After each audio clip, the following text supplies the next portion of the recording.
Welcome back to Rain on Your Parade with J-L Cauvin. I'm J-L Cauvin, here as always with producer Mike. Hello, producer Mike. Hi, everybody. Hi, JL. How you doing? What's going on? Good to see you. It's good. Just a big reveal for the crowd. I actually wasn't here last week. That's the magic of podcasting. Yeah. And I want to thank... Yes, that's true.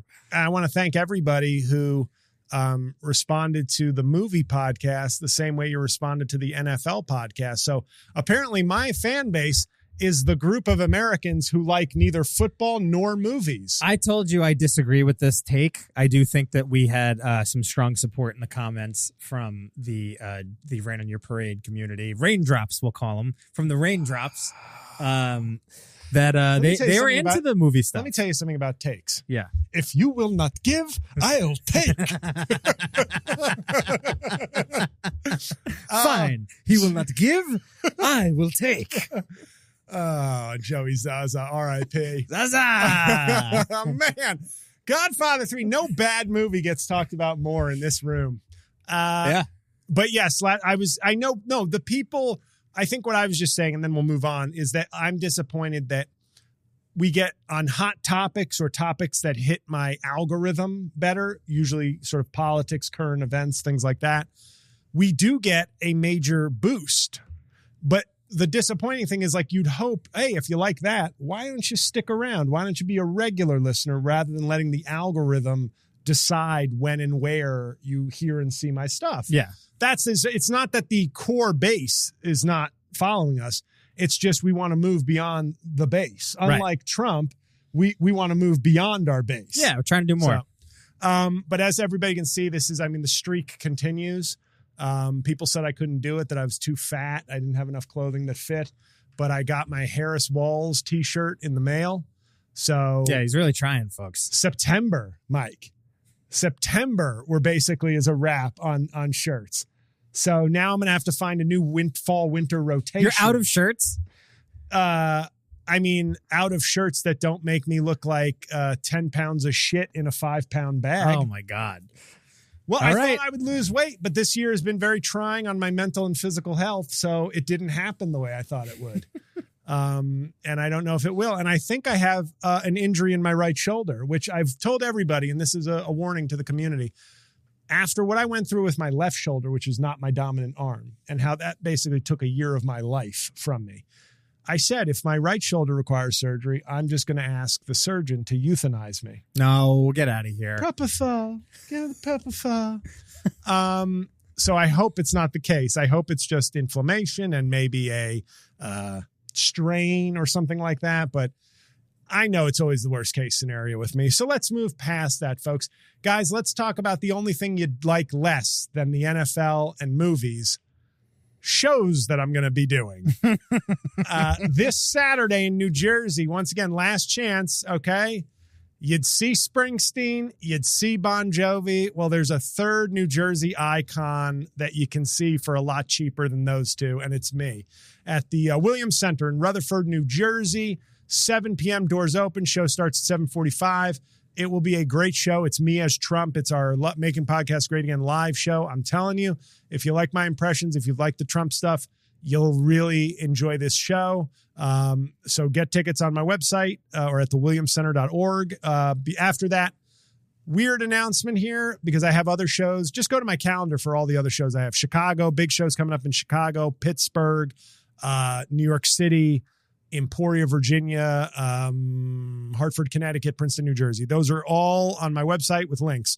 But October 4th, 5th, and 6th, I am starring in an off-Broadway. It just sounds funny, like me saying this. Yeah. I am starring in an off-Broadway It's called having show. a career, JL. Look at this.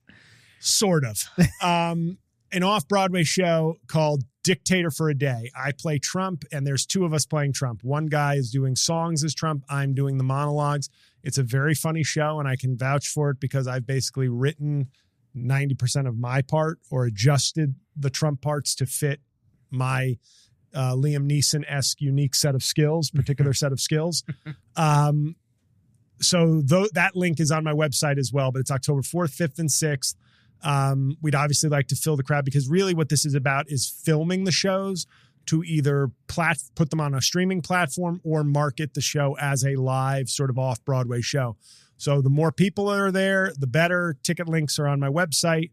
For that, it's called Dictator for a Day, or you can go to dictatorforaday.show.com for all the info and tickets. But it's been a lot of work this month. That's why I'm even keeping my glasses on today, Mike, because the bags under my eyes, I know, I'm with you, are real. I am done right now, and I still have 2 weeks to muscle through this. So, but then the Rangers season starts. I know. We're all and you know excited. what that means? All my money from the Off-Broadway show, Chris Kreider, goal, plus 130. But I'm looking forward to the Rangers season. Yeah, that's it. So you know the deal. I give you this all the time. My special Half Blackface last week, the album of Half Blackface. If you haven't listened to it or bought it, please do so, because now I own 100% of it. So the link that is available on all streaming and music platforms, 100% goes to me instead of dividing it. I own it now. So, you know, people are always asking me, how can I support, or I love your work or whatever. If you're not near any shows, I do. I always love people coming to shows. That's the most important thing. But, you know, stream my albums, buy my albums, watch the special, recommend it to a friend, etc. So whatever you can do, I appreciate it. But I guess Dictator for a Day, in addition to my other shows, is kind of a big deal. If you're interested in that, I think you will. If you like my Trump stuff, you can go to all these Trump shows, because they'll all be different and you will laugh your ass off at them. So that's it. There's the housekeeping. Couple intro topics, Mike, that I feel like you're a good guy to have on this one. First off, I watched Taylor Swift's Eras Tour movie on Disney Plus. Taylor's version. Yep. By the way, that's Taylor's version with an extra half hour. Oh, so there are actually two of them. Yeah, it's the Snyder cut. It's an extra half hour that I realized after watching about 10 minutes of the extra half hour post credits that I was like, yeah, I thought she was going to join like forces with Sabrina Carpenter and Olivia Rodrigo and Adele, and they'd form the Divas and fight crime, but apparently not. That part just felt indulgent. But I got to say, first off, incredible movie. I only caught one editing error, but it was pretty egregious. A woman's face, a backup singer's face just disappeared. But they didn't skip a beat in the song. I was like, how tightly edited is that there was like... You're judging editing errors now. Well, no, I'm saying if not for... Because it was like jarring. I was like, what happened there? If the woman's face had not disappeared, you couldn't have told that there was any skip or anything. Yeah. But anyway... very big concert, incredibly impressive. I think I get what you're talking about Jack Antonoff. I don't know the cutoff when Antonoff got involved, but there is like I think it's Reputation. Well, I don't know which. Is that like her last two albums are Antonoff, or was it before that? I mean, he's done like the last like four or something. Oh, he's done it. I think it's either 1989 or Reputation that he got involved. And well, not 1989 is a long time ago. That I feel like that would have been. So is Reputation. Oh, they're both a long time ago. Reputation. Would you be able to look that up? Let me take a look. Because what I noticed is her last couple albums are the ones based on like how she was defining her eras. I was like, it feels almost like the Taylor Swift has been lost in them, that these could be anybody. Yeah. Sort of. So 2017 is Reputation. Antonoff is listed as a producer. 1989 was before that. Because she redid 89 just to get the ownership of it. And he's a producer on 1989 as well. But I think maybe the new 1989 where she re-recorded it or something. No, 2014. He's credited as a producer. That's so long. It feels so long ago. I don't know if he produced the whole album, because there's a bunch of producers on here, like Ryan Tedder and a bunch of guys. Okay, so that's when he and Fun was like 2012. I didn't realize that's how long ago it is now. Jeez. Because he's not. So Red is her last like country-esque sort of album. Okay. And there's no Antonoff. It's like Butch Walker, it's Jack Knifley, it's all like country people. Okay. And then 1989 and 2014 is when Antonoff gets in the mix and ruins our girls' music. There were some there. I feel like it was her later stuff where he's now been like the guy behind her, maybe not a co-producer, a part. Like a co-collaborator, basically. Yes. Yeah. Those ones I didn't really care for. But he came on. 2014 is when they start working together. Okay. So the Grima Wormtongue to her King of Rohan. Yes, exactly. So Shake It Off. That is the album that she was like, I'm not a country singer anymore. What I'm if you do pop music, Taylor? We'll make the melodies unrecognizable. I don't do country music anymore, Gandalf. You shall sing acoustic. So what I noticed though is like some of the pop songs that I felt were like they may be like 2017 range, and Shake It Off, I guess, is 2014. Oh, even earlier. Yeah. But I feel like those still had. Yeah, like Ready for It, that song. That's what's Ready for It. Are you ready for it? 2017. Yeah, that's what with about Antonov. the song that goes dun dun dun dun dun dun dun dun dun dun. That's recent. I kind of like that one. Fuck, I was hoping that would be like a little earlier. That was the Starbucks lovers. That was the only like very pop song, and maybe because it was also presented really well at the concert, but it was a very upbeat. I hated these sort of like, ooh, I'm very like digital and like this is really dark and like my vocals don't matter here. Really, the lyrics don't matter that much. I felt like in these last couple ones, and I gotta say, we defended Taylor Swift from the haters last football season. Yeah. For good reason, I think. But I will say, 4 albums of the year. More than anybody. She's 35 and she's already surpassed like Stevie Wonder and people like that as like the sole person to ever win 4 albums of the year. Once I saw Eras in its total, I was very impressed by the movie and the concert, because even if you're not a fan, I was like, I don't know, but there's still like 6 songs in there that I was feeling, from her catalog. And it's a very big show. I think her fans appear very unstable from the clips. They're all crying. They all know every song. She's like, this is a B-side from my like unreleased album from 1487. Yeah. And she strums one thing and they're like, ah! And they all know the lyrics. Like the whole crowd. I'm like, what the fuck? What cult is this? What cult is this? Yeah, I mean, if we're doing the Taylor Swift episode here, I got you. But I do think it is it's amazing to me because I was actually thinking about this today, because I think now her and Travis Kelce, like collectively and the cultural conscious, are kind of becoming annoying to people that are like even pro Kelce and Taylor Swift. Not to me. I still don't really care personally. But I'm going to get to my argument about why I think that is. Like, I'm going to make an excuse for her, but I don't like it. Yeah. The U.S. Open was kind of a breaking point for me. That's what people are saying.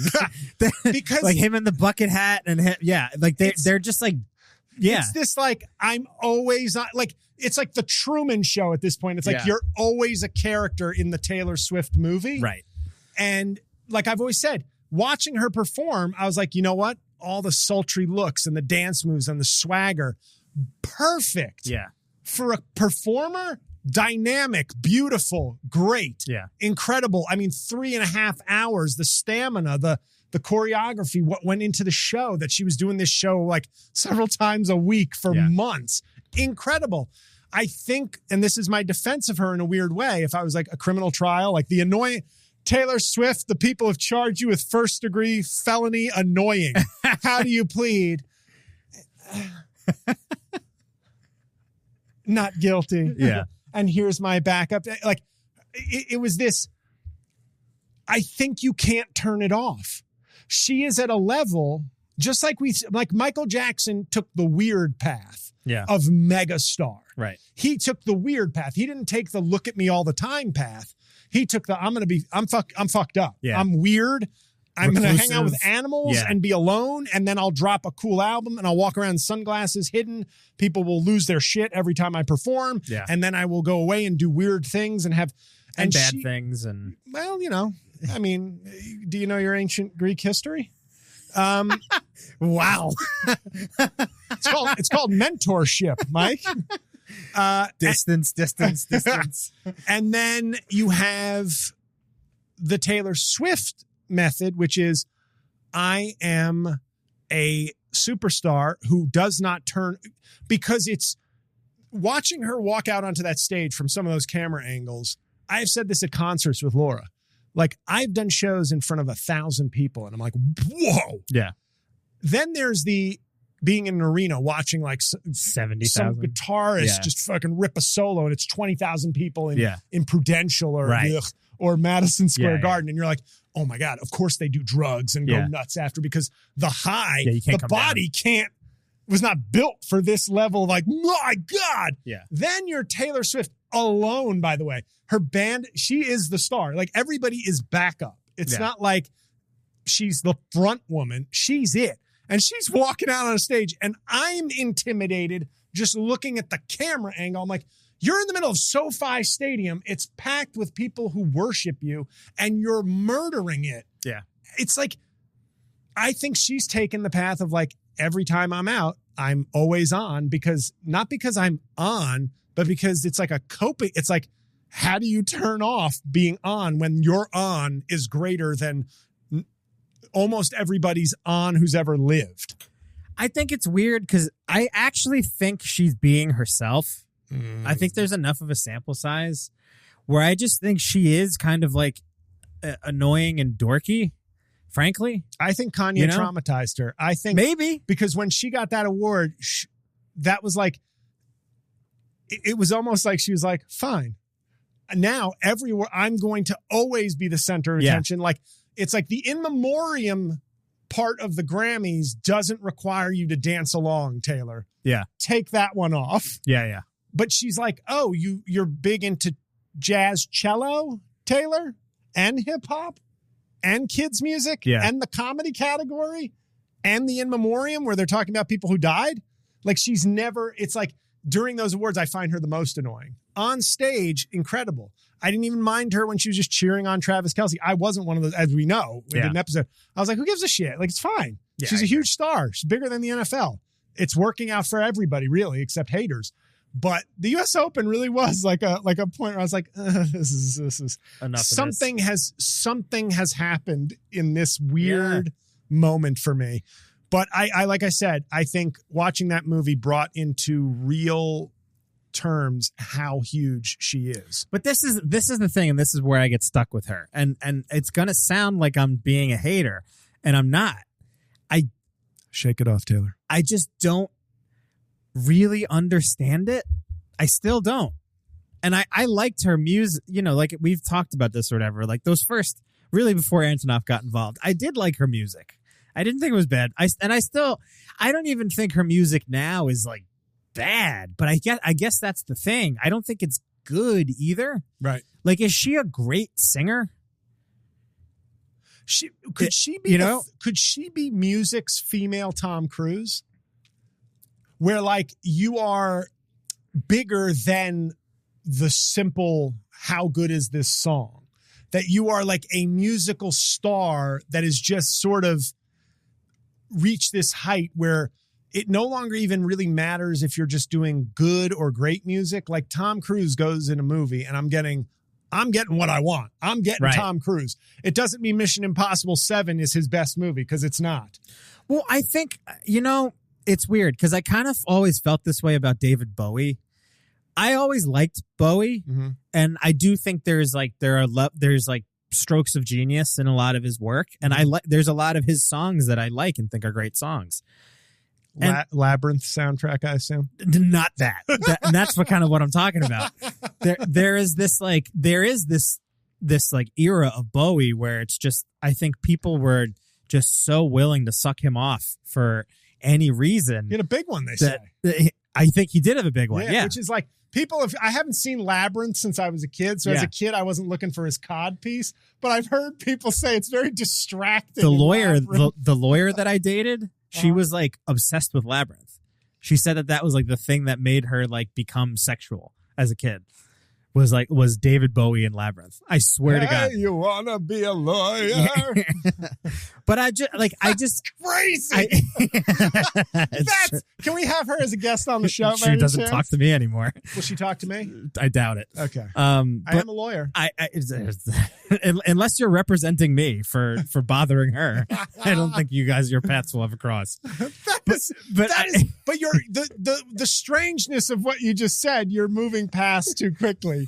Labyrinth is when she became like. I found it funny and strange, and yeah, it is. It's it's a weird thing, but I just think that it's this situation where it's kind of like she's definitely the biggest artist of right now. She's probably the biggest artist of her generation. It's like her and Beyonce, I guess. But I kind of look at it and I'm just like, I don't think that she's the most talented. Or even really close to it.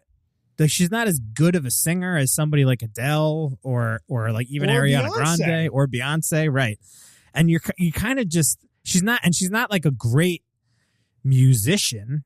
So it's not like that woman who's like a great guitar player. But have you seen her crowd work during her specials? No, she's obviously a star. Right. I mean, I get that aspect. But they've gotten to grow up with her, and her career has been managed brilliantly. But that's a weird thing to me. That like the appeal is just that we've all like she represents us growing up together. That's the appeal of Harry Potter. Those books aren't even that good. But the brilliance of J.K. Rowling. But a book is so different than an individual art. Like it's like at some point, the bands that I like the Beatles and the Rolling Stones, they had to get to a place where their music transcended being like teeny pop stuff, and they made really incredible like works of music. Well, Jack Antonoff is going to have her in like some ayahuasca lounge next to be like, we got to open you up. But that's what I'm saying. It's just this weird thing where it's like when I watch The Song Remains the Same, which is basically the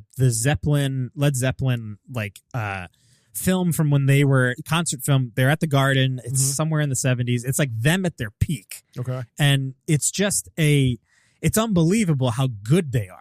You're just watching them. You're just like, I can't imagine anybody plays guitar better than Jimmy Page. John Paul Jones is playing all these different instruments and he's just like killing it.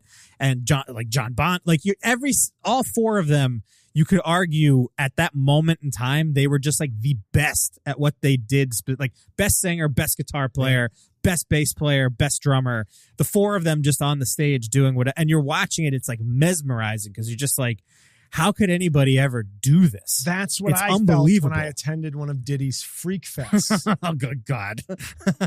Should I have not said that? The Diddy stuff is brutal, but do you get what I'm saying? Freak off. I'm sorry. Branding purposes, yeah. I shouldn't. He always got mad when I called them Freak Fests. Yeah. It's a freak off. And it seems like so does the FBI.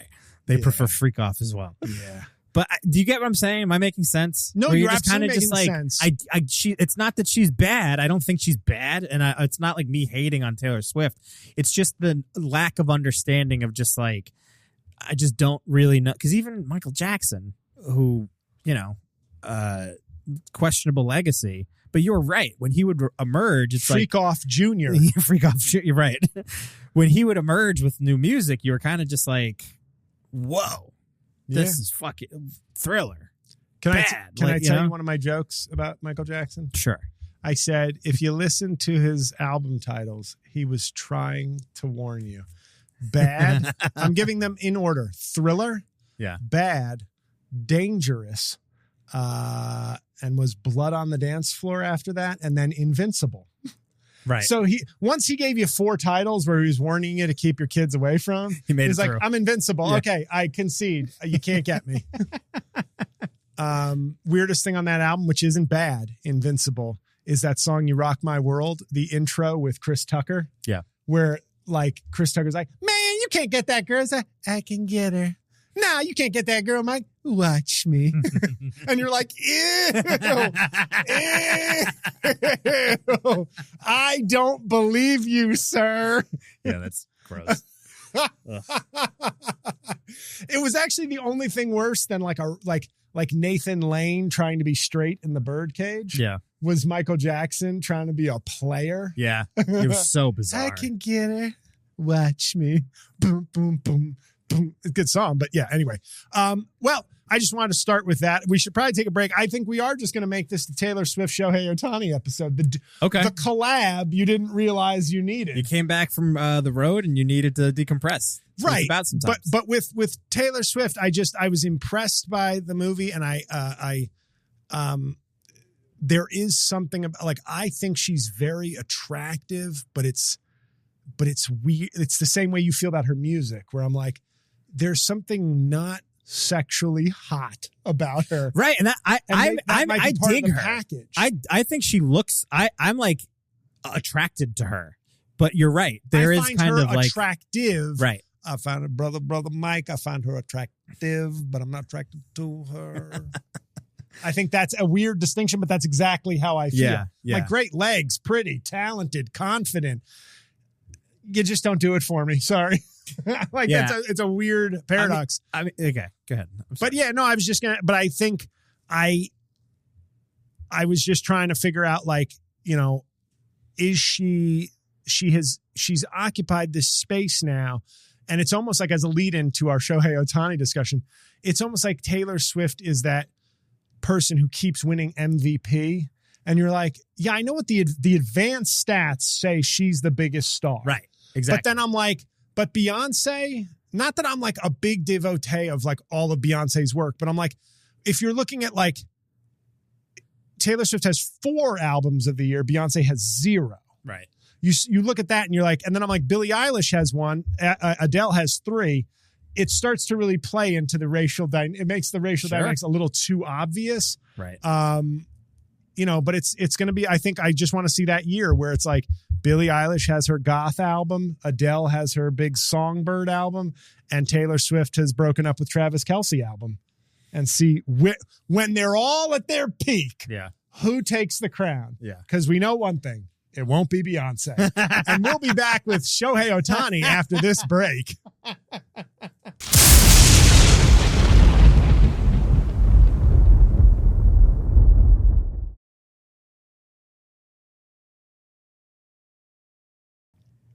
And we're back. And I'm not even going to ask Mike how that break was, because it was a productive discussion we were having that we have to bring back right now before we go to Shohei Ohtani. You know, once I get started on music, I can't stop. This is my wheelhouse. Well, music and baseball. Music and baseball. Happy belated birthday, Mike. I would say, like, you just told me that the pop song I like of hers from 2014, not a Jack Antonoff song. Blank Space, yeah. So it's sort of in a pure pop. It's clear. It's clear of the allegations. It's like she's like taking, you know, when the cops put the knife in the heroin and like lick it up. She's doing that with Jack Antonoff. She's like 100% garbage. Yes. Yeah. I need more. This is good shit. This is pure. This is digital fentanyl. Yes. But the thing we were saying about Beyonce, where, as somebody who wasn't as familiar with Taylor Swift's stuff, I like Renaissance. I've listened to since I sort of listened to it the first time. I was like, it's fine, but I get why it was more. It's not like necessarily my thing, but I've grown to appreciate it a little more than when I first listened to it. But Beyonce has done different things. She has her country, obviously the big country album that came out, and we were discussing in the break that I always thought maybe the Grammys are like, you know, tilted towards the singer-songwriter. Like, that's their thing. Overproduced things or lots of producers involved. Well, that's, we are biased artistically to the singer-songwriter. Yeah. If we can. Well, now the Taylor Swift albums that are winning these awards, just to be fair, heavily produced stuff that doesn't really have necessarily a signature of Taylor Swift anymore. Well, frankly, all music now. I mean, there was a time in 2014, I suppose, where you could look at certain styles of music and say, like, well, there's musicianship here. There's like blah, blah, blah, blah. Now, Taylor Swift's music is just like Beyonce's, completely produced in, and if anything, Beyonce's taking bigger musical risks. Right. She's switching genres. Right. And, she's attempting, even though the country album, I listened to some of it, it's not like a real, in my opinion, like traditional country album, but she is taking a risk of actually attempting to like have a guy that plays guitar in the studio with her. And what I would say about Beyonce's country album to defend it, because I'm not saying it's bad. Yeah, just, I liked it. But the thing that I found is when I've listened to modern country, I'm like, well, fair point. You're right. You guys have been piggybacking like 25% pop hip hop for the last 2 decades, it seems. I retract my statement. No. So it's more like she could even label her album country infused pop. Right. Like, but some reason it's like controversial and like bad because she made like a direct effort to embrace it and market it a certain way. But when you listen to some country, a lot of country, there's a lot of pop and like a little bit of hip hop seeping in. But but it's okay because they front it as I'm a white, for the most part, I'm a white country guy. So it's authentic. Right. No, it's no longer about, it's like so many things in this country involving white people. It's no longer really about what you're saying it is. Like we've discussed. Yes. It's Blue Lives Matter when they attack black people, but it's not Blue Lives Matter above all. Right. And it's the same thing with the music where it's like when Beyonce does it, she's encroaching upon country. When country freely uses pop and hip hop to make their country music, well, it's still authentic because they identify their pronouns are hick, dipshit. So they're allowed to identify as country. So yeah, it's just more hypocrisy really but as far as the Grammys are concerned, you're right. There's no excuse anymore. There's no excuse anymore because 10 Taylor years Swift is down, pumping out highly produced music. 10 years down the road now, there's no more he wears short skirts, I wear t-shirts, whatever. It's fucking Antonov sitting there with this drum machine and whatever he's doing. And it's the same shit. So, I mean, we're just at this place now with music where everything is the same shit. So, I mean, take your album of the year and stick it up your ass anyway, because it's all the same music. Now we're doing my area of music, Limp Bizkit. It's just stick it up your ass. Stick it up your ass. It's like who can work the drum machine best, which is kind of a something that I hate. But Taylor Swift is no longer, even if she's writing her own songs, which I'm sure she still is, it's like the Antonov effect has taken away any sort of like musical credibility to me in her music. Not her fault. I mean, it's her. He's making her hits. Why would he not? Right. Why wouldn't she work with him still? But I mean, it's just brutal. And there's no reason to keep Beyonce out anymore. There's no excuse. Karma is a boyfriend. Karma is a vegan. Yeah, I mean, just anyway. Hold my head under water. I don't water. mean to slander her too much, but I felt like I needed to offer. It's not her, it's him. No, we're Antonov haters. Hey, we're not Taylor Swift I'm sorry. haters. As the feminist on this show, I'm dreaming. not removing her agency the way you are. No, she is not some victim of. How dare you talk of her in these patriarchal terms? She has her own. She has agency here. I'm just telling you. She's making choices. I'm telling you, Taylor Swift and Coldplay are on the same train held hostage by their producers. Brian Eno ruined Coldplay. Coldplay was one of my favorite bands. And then Paradise comes out. I was like, oh no, it's over. That's it. Awful. Yeah. Awful. Yes. So bad. Okay. So the point is, I think that's when it really came into view for me where I was like, okay, without knowing their music intimately, I was more familiar with Beyonce's music than Taylor Swift's music as far as albums. But a 4.0 record at this point is there, like you said, there is no excuse at this point for a 4. Yes. Because agreed. Now it's just either autopilot or racism. Yes. Either one is not good. One is too lazy. One is wrong. Yeah. Anyway, guys, while we're talking about legends and old fashioned versus new wave, you're a baseball guy, Mike, right? Big time. Okay. Our listeners aren't, but this is going to be tough titties for them this week because I woke up from my baseball coma. Yeah. This week. Like Steven Seagal in Hard to Kill, about 7 years out. My last memory was banging my wife before some guys shotgunned her to death. And I woke up all of a sudden and Kelly LeBrock is shoving me going, Shohei Ohtani, wake up. Wake up. And I go, hey, what? Hey, That's my Steven Seagal impression. Don't touch me. I know karate. It's his Aikido really is like 90% Three Stooges routine. I know. He was a movie star. He's one of like that's. I will say this: the diminishment of the mid-level action star is probably a good thing we don't talk about. You think? I kind of hate. Fine. No, don't get me fun. That's what, of course. Yeah. But like when I watch Jason Statham in The Beekeeper, I'm not like. There's no joy in that movie. It's like excessively violent, pretty dumb. Yeah. So I'm not like. Whereas. But the Segals, the Van Dams of the world, as important as they were to my teens, maybe those guys don't deserve to be huge successes. I mean, I think Van Damme is actually an okay actor. Oh, he was my favorite. Yeah. He was my favorite. But Seagal is not. Seagal, but it's just like so funny that they were just like, I don't know where they found him, but they were just like, this guy knows karate. I just can't believe it. His movie, the funny thing is that would make for a funny movie today.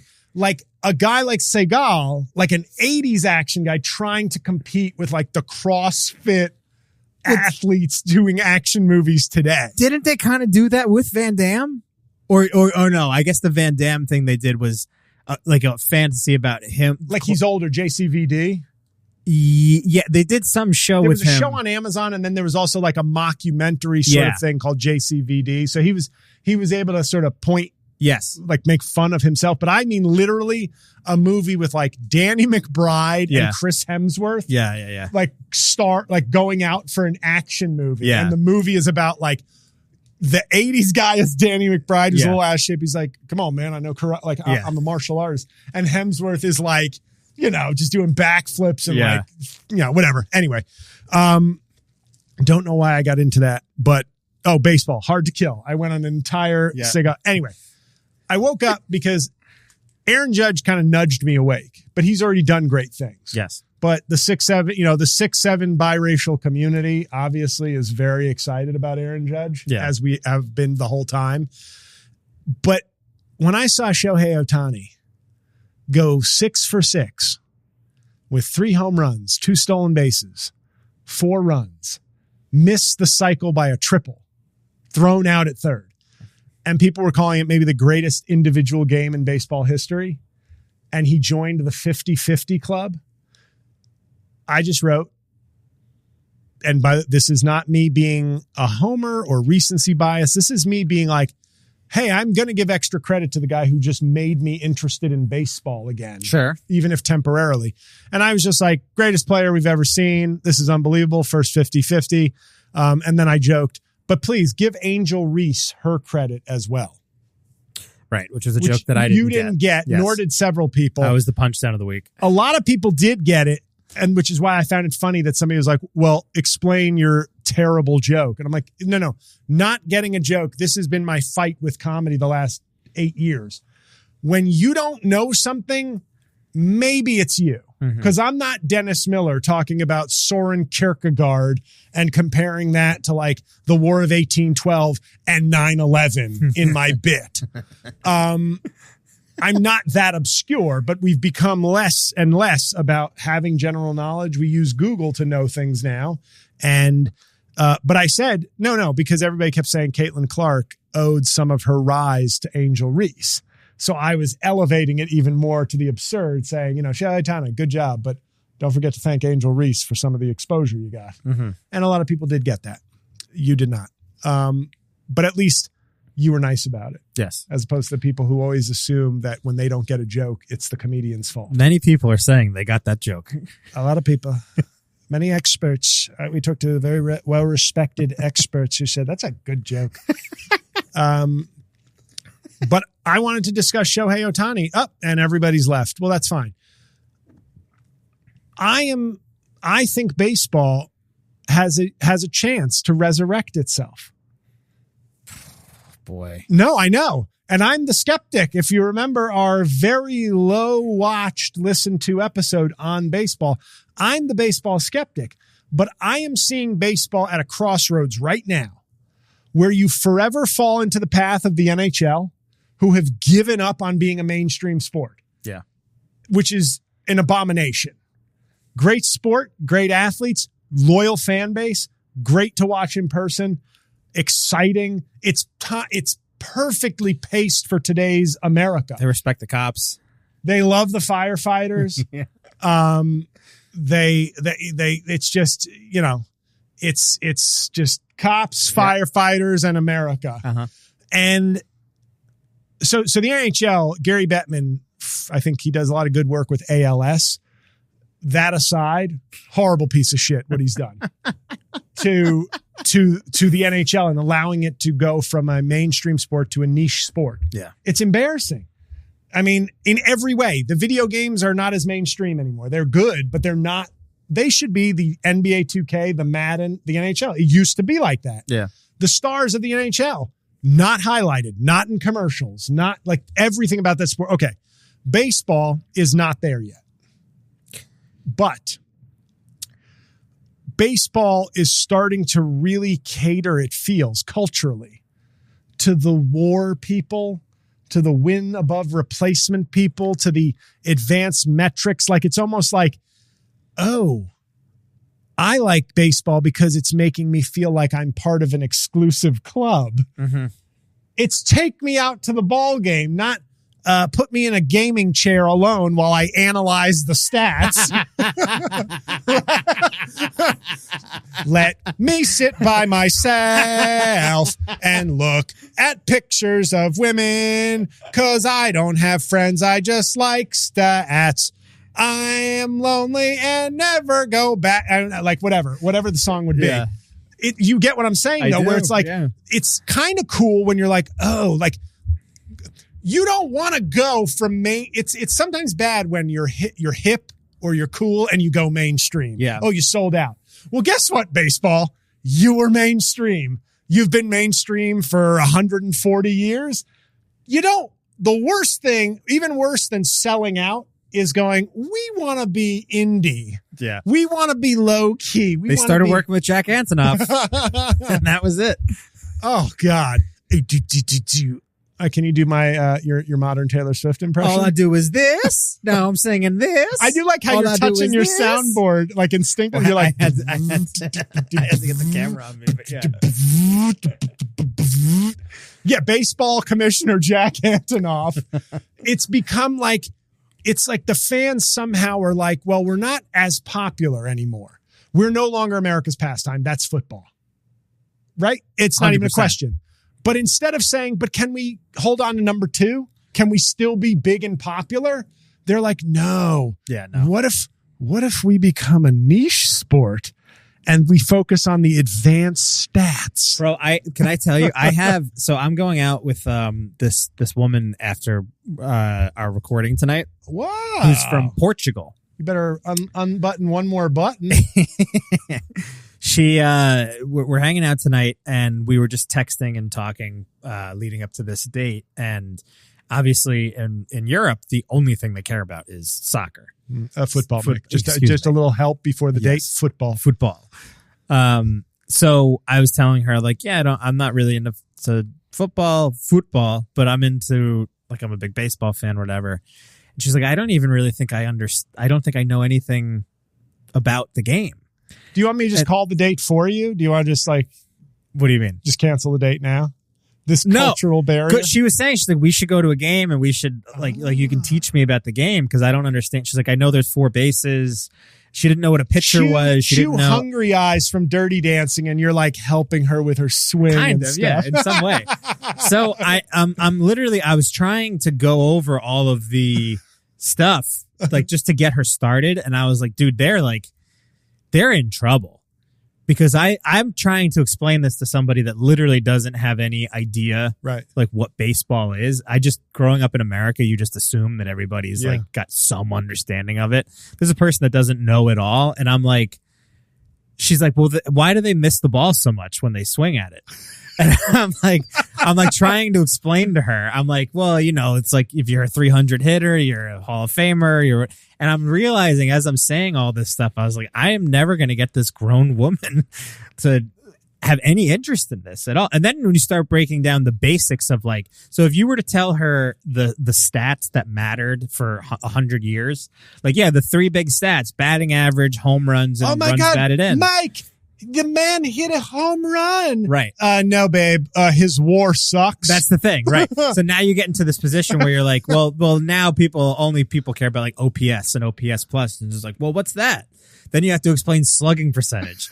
Then you have to explain on base percentage. Like you start getting to this place, and you're right. Now when you go to Citi Field, like I'll go with my dad or whatever to a Mets game, OPS is the first stat on the scoreboard. They don't even show batting average anymore. Billy Bean, he really did change the game. So like, do me a favor, JL. Yeah. Explain OPS. Okay. Can you? OPS is on base percentage plus slugging percentage. Right, but how do they get that? Now, on base percentage is basically when you get on base, other than like an error, you walk, you get a hit, etc. And slugging percentage, I've never actually understood how they calculate slugging percentage. So slugging is doubles, triples, and home runs. It indicates the power of your hits, so to speak, the quality of your hits. Like a double is worth more than a single. A triple is worth more than a double. A home run is the maximum to your slugging percentage. I assume if you went 4 for 4 with 4 home runs, your slugging percentage is 1,000, and your I don't even really know. I know that base percentage is 1,000, so your OPS. But this, all right. So this is 2,000. So, JL, this is exactly the point. This is 2 people that have grown up watching baseball who are just like, I think OPS is when they do this, and then you get a certain amount of like points on the decimal for. So I'm literally sitting there trying to explain the basics to somebody that has no frame of reference for baseball, and I'm sitting there. I'm just like, there's no way to do this anymore. Well, you know what they always way. How do you calculate WAR? How do you explain to somebody the metric of WAR? Was it in Bull Durham where they said chicks dig the WAR?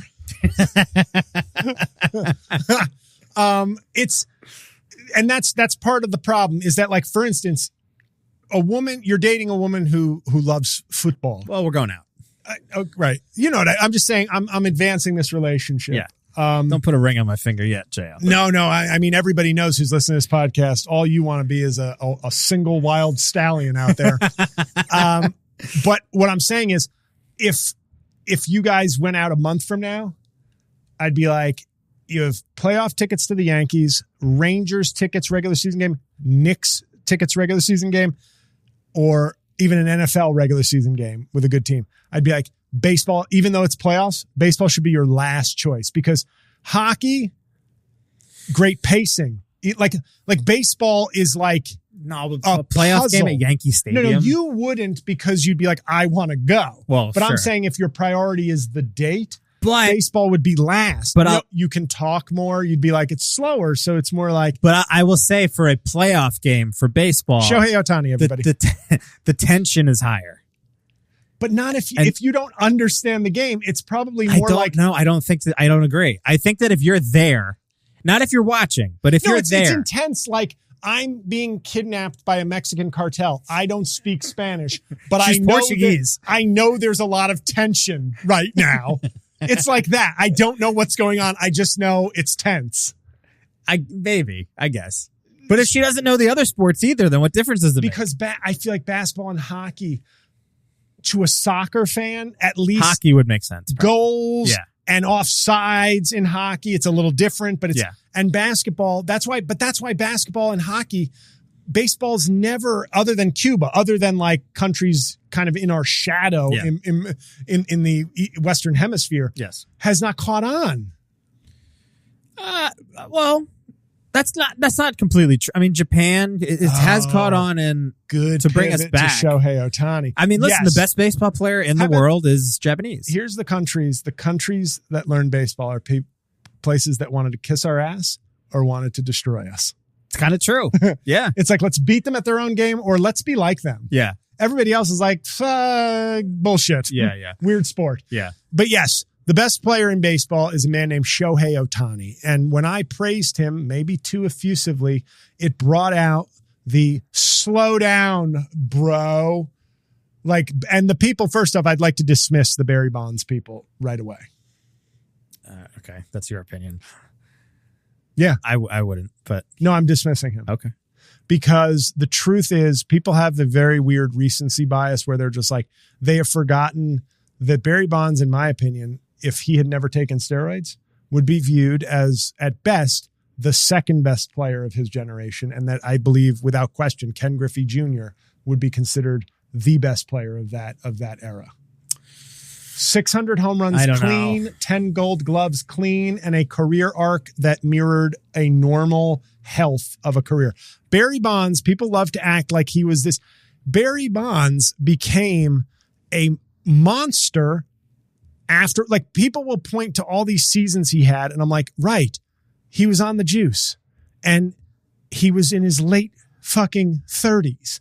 Like, it's not just like, do you get what I'm saying? Like, this is not to say he's not a Hall of Famer. Of course he's a Hall of Famer. He was a Hall of Famer pre-roids, but he was angry, understandably, at the Maguire-Sosa attention.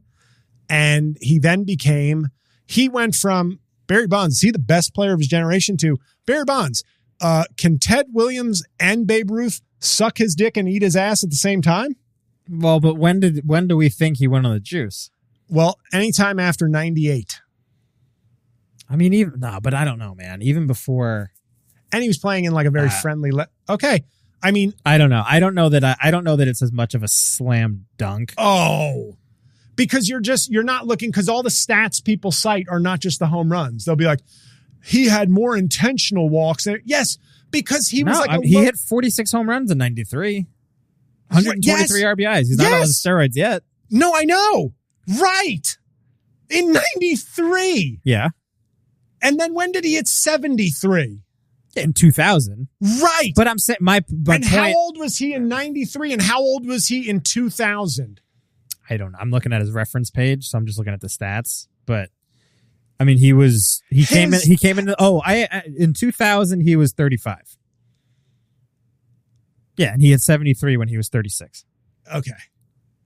Right. Because that's when everybody gets really good at their sport, is 36. But he was good. That's what I'm saying, dude. No, but the stats, he was hitting 40 home runs before that. He was hitting 40 home runs before. That's not when he became better than Babe Ruth and Ted Williams to people. That's not when he became GOAT, greatest player I've ever seen, period. It was after his Giants roid capade that he became the undeniable GOAT. There are other people who put up stats better than his pre-steroids. Griffey is my example. I'm not saying Barry Bonds is not an all-time great and a Hall of Famer. I am saying there is a big difference between you're a Hall of Famer and you are the undisputed greatest player of all time. And that is what steroids took him to. Sure. I mean, he had 3 MVPs before he even left Pittsburgh. I know. Hall of Famer. Absolutely. All right. I know. We're getting inside here for no. Are we assuming we've just lost whoever we're going to lose by now? So let's just do it. That's my point, is like, he had 3 MVPs, and that's why he was a first ballot Hall of Famer. He was viewed as an all-around 5-tool talent. And here's my question for you. If Albert Pujols was not on steroids as a 700 home run hitter. Was he on steroids? No, nobody ever found out, but I think everybody is justified to be suspicious of anybody who thrived, between 1998 and 2010. Yeah. I just think I think skepticism is completely warranted from anybody who puts up huge numbers. But also, I think that the issue is that are we just talking about anabolic steroids specifically? The cream? Because I think that at a certain point, the fitness regimes do change in the mid to late 90s. Regardless, I know that Maguire and like a lot of these guys did do anabolic. I'm not saying that they did. The sport was like bodybuilding at that point. Like for a phase, It was like bodybuilding. It wasn't just training. It was never like that before that. Right. Ever. The guys did. Brady Anderson. Sure. The 50 home runs. GNC coal mine. Luis Gonzalez. Like, there's a bunch of those guys. Yeah, Brian Roberts. I loved his arms when they wanted to. Somebody wrote a post on Facebook. They're like, it was meant to be funny, but he didn't make a joke. He was just like, in 2001, we actually had a clean champion, and it was like Luis Gonzalez like this, and just veins everywhere in his arms. Out of his mind, rip. I mean, you had Brett Boone hit like 40 at second base. Yeah. But my point is the whole, and that's the thing. I don't even take it away from Bonds that he was a top 2-3 player in the league pre-roids, and he took roids to prove, hey, if I'm on the same scale as you, I'm number one again. Yes. I get that. I get the impulse, and I get why you'd put him in the Hall of Fame. So I'm not arguing that. I don't like it when he is used context-free as the clear greatest because look what he did. I will always look at Ken Griffey Jr. and go, no evidence of roids. His career had a fully natural arc to it. He peaked at 30, 31, and had a steady decline. And I go 600 home runs, 10 gold gloves, a phenom at 18. That's, to me, the greatest player of that era because there's nothing tying him to anything nefarious. And he was an all-around 5-tool player. That's my opinion. And if A-Rod had not been juiced, unfortunately, I thought he was the best. I thought he was just, and at such a young age. I mean, at 20, he was a 40-40 guy. Incredible. Yeah, he was unbelievable. So the point is, the reason Bonds comes up and the reason all these other things come up is that when I declared Shohei Ohtani the best player ever, it wasn't necessarily just a statistical thing. It was, I don't think it depends on your criteria, but if your criteria is who's literally the best at baseball, if you factor in everything you can do on a baseball field, and his big ace is, I'm also like a Cy Young caliber pitcher. Yeah, I mean, this is the thing, man. It's hard because he's been hurt as a pitcher. He is a very good pitcher when he is not nursing his elbow. The problem is, in a year where he doesn't play the field at all, there was an argument made for Francisco Lindor, who's the Mets shortstop, switch hitting shortstop, who should probably also just put win. A disclaimer on the screen that you're a Mets fan when you start going into this during the editing. You're like process. hyperventilating that I brought it up. But there's the argument that can be made because he's a Gold Glove caliber shortstop and he plays both ways. And Ohtani as a DH, you're probably going to be a little more likely to have fresh legs if you're not doing anything but hitting. But my flip. So we don't have. But when we started discussing this, I then said, right, and his hitting stats weren't as good when he was like a rotation pitcher, but he was still an MVP doing both. I know, I get it. So it's to me, and what I would argue there is, like I said before off mic, the way a catcher gets a boost because of the rigors of that position. So like a catcher, like Piazza, probably juiced as well, but amazing. Didn't juice. Sauce. He was on the sauce. He didn't juice. They thought there is no evidence of him juicing other than having pimples. And to me, best right-handed swing in baseball. Best right-handed power swing for sure. The left-handed swing is such a nice, for whatever reason. Yeah. The Griffey swing is so. But Piazza's what a great swing. I loved I think just best right-handed. Awesome. I don't know any right-handed hitter who I've ever seen that I liked his swing more, and always two hands. Well, the other one I would say is A-Rod. Sure, but A-Rod had more of a one-handed, I'm a superstar. Boom. I'm posing for the Don Russ upper deck picture with this swing. Yeah. There was something a little cosmetic about it, but Piazza's, I loved it. Anyway, no, I'm just kidding about that. But Piazza doing what he did, even if people considered him a below average catcher. Yes. Just squatting for 130 games and then hitting 40 home runs is insane. And he hit for average too. Yeah. So I'm saying just like that is more impressive. I think what Ohtani does, it's more like Ohtani. I compared him to Wilt Chamberlain before the episode because it was like Wilt Chamberlain was not the best passer in the NBA. Yeah. But one season he said he wanted to lead the league in assists and he did. Yeah. And when you have that kind of skill set where you can, it doesn't mean he could average a triple double for a season or he could do all the things he could do, but he could do all the things. And there's very few people who can say that. And I think Shohei Ohtani has shown, a 50-50 season at any capacity is crazy. Yeah. I didn't know he had that kind of speed. 50 stolen bases as a big dude. They did widen the bases, but yes. Listen, I think he's great. I think he deserves the MVP. He's going to win it. I'm not down. The only thing that I will say about Ohtani is I'm down on him a little bit as an ambassador to the game because he is very buttoned up. Somebody saw Oppenheimer a few too many times. No, it's just I like that the whole when he was being courted by all these teams. There were all these. They weren't even rumors. I got the reports that came out that he wouldn't. Basically, if you mentioned to the press that you were talking to him, he would like take you out of contention.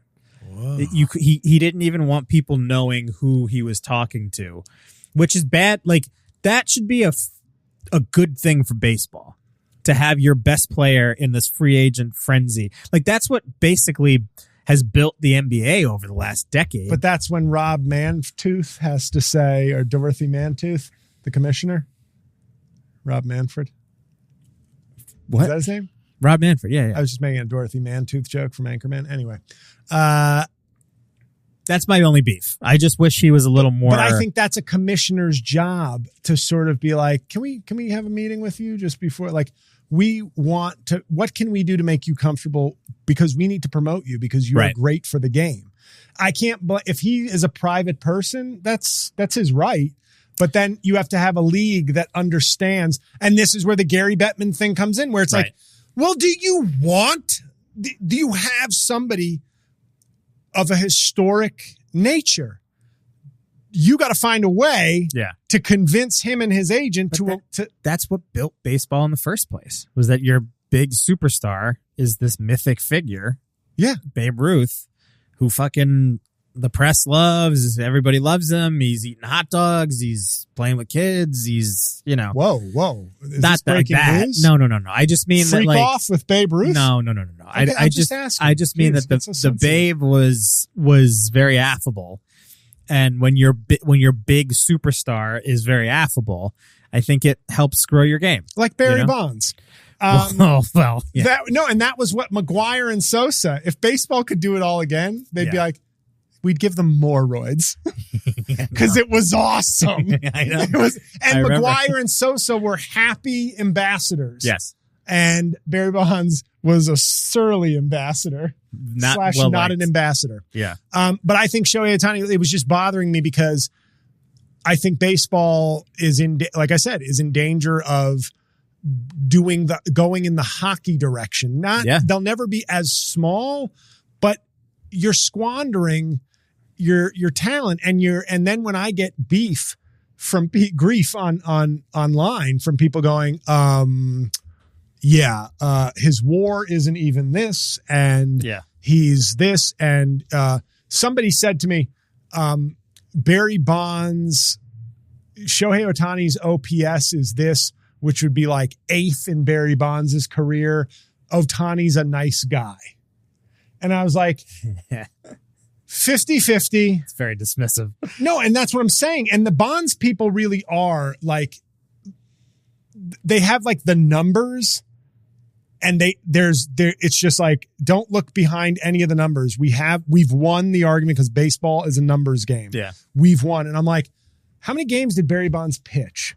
How many 50-50 seasons did he have? How many times was he, and then I said to somebody, they were like, he's having a nice season. And I was like, well, it's going to be his 3rd MVP. So I think he's had more than a nice season. So there's this desire to dismiss everybody who's new.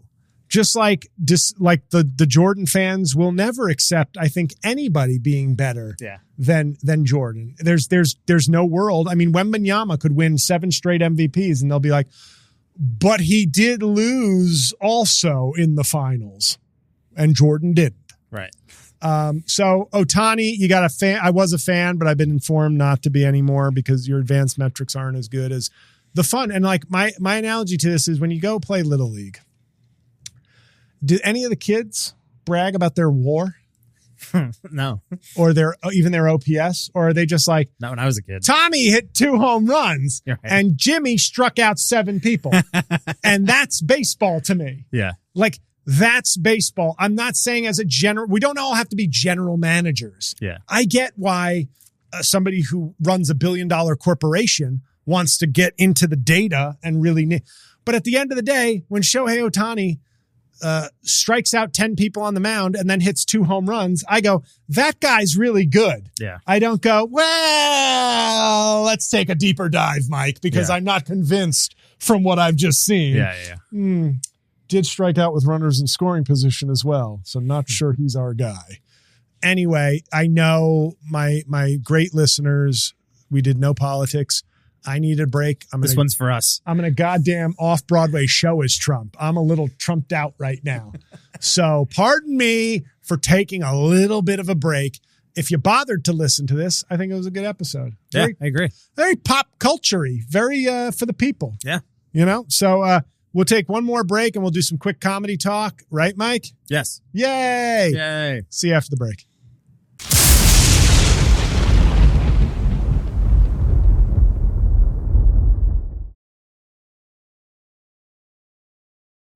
And we're back. Mike, how was that break? Good. Good to hear. We're going to get you out of here real soon to your Portuguese princess. Portuguese princess. Nice. Hopefully she's not a Lisbonian. Why would that be bad? Oh, as a lesbian. on the punch sound of the week again. No, that was terrible. That was a bad one, but I thought you'd get it and roll your eyes. I was going for like a cringe joke there. I thought you actually meant a person from Lisbon. I was like, why is that bad? Okay. So, punch down of the week. It's Shohei Ohtani related. Yeah. This is why he's on my mind. I wrote Shohei Ohtani. It's the same joke you didn't get on Threads. Shohei Ohtani is the greatest baseball player ever, but give Angel Reese her credit as well.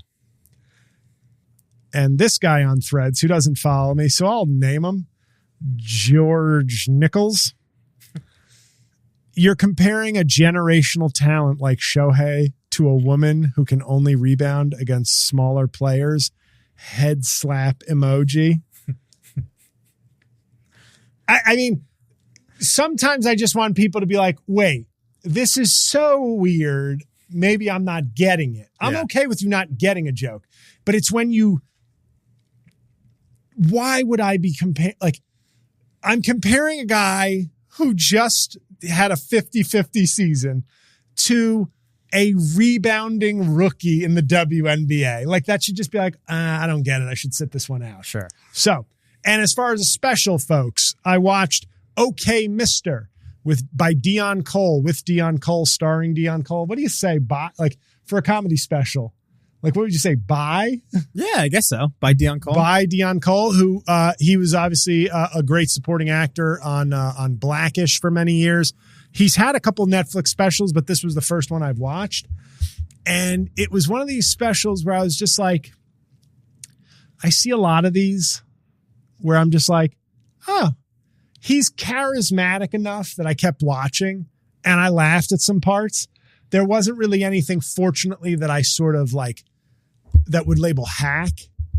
I feel like that's still kind of my least favorite thing in comedy is when I say, oh God, he went there or he did that old trope or that, but it's not, it's better than okay.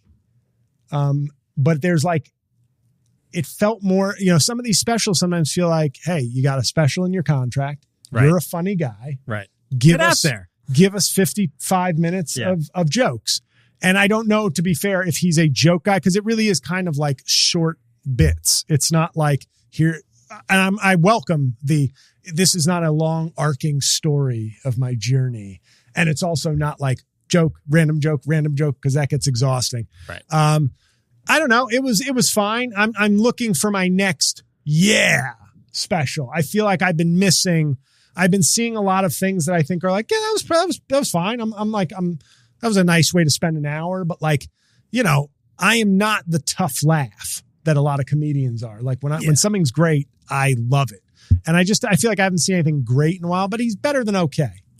I'd say it's solid. So if you liked him on Blackish, or if you've seen his other specials, you can inform me how this one stacks up to his earlier ones. But it was like, I sat there and I was like, it was a good time of an hour. I didn't feel like I wasted my time, which sometimes is the best you can do. So that's it, everybody. I promise to be back next week with, some hot take with a good title that's hot from the news. Like, we're due for a school shooting. It's been 3 weeks. Yeah, our guns episode, though, was so good. People should go back and listen to that. And for any new listeners or people who haven't seen, if I were to give you one episode that I'm very proud of that was early on in the show that I feel like didn't get as much as I'd like, old people. It's a joke. I called it old people, but it was on elder care and stuff. That's so it goes back like 30, 35 episodes or something.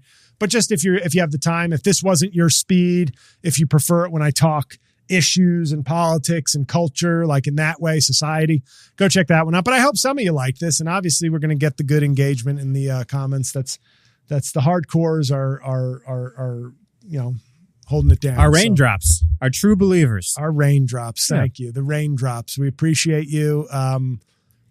Obviously, you want me to do you save your voice for your day? Do you want to give it a shot? Because you might be yelling because she doesn't understand you. Right. That's what you do to people that don't speak your language. Yeah. You yell at them. Life hack, talk slower. Yeah. That's actually what you should do. But our instinct is to go, you go over there. Whereas what you should say is, you go over there.